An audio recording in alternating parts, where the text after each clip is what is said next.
went to Feinberg School of Medicine today for Northwestern, and we went through different experiences that a doctor would go through. We discussed case studies, and we also discussed basic skills that we would have with the patient during examination.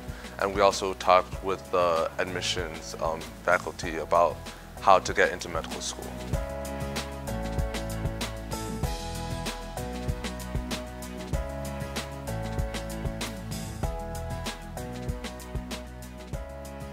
Clinical rounds today, we learned how to take vital signs, and we learned things like blood pressure, how to take someone's pulse. And probably the most challenging thing for me was when we looked into a potential patient's eye. We kind of tested on each other. We used the equipment and we turned off all the lights, and we saw pupils dilating and constricting, and I don't know, that was challenging for me because I've never done it, but it was also really interesting to see blood vessels in the eye and things like that.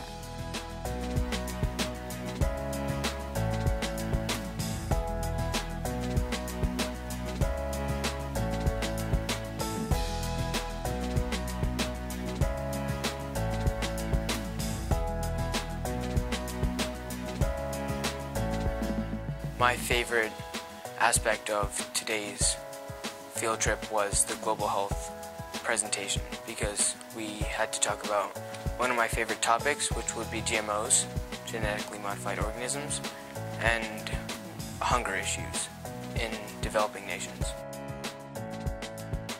My favorite part was the case studies, and it was kind of weird because it was very overwhelming for me, just the way that he could basically identify all the symptoms and how his mind worked at the same time with diagnosing whatever the problem was. And I just thought that it would be so cool if I were able to do that when I was a doctor. So just bring my mind to that made me really excited about the case studies.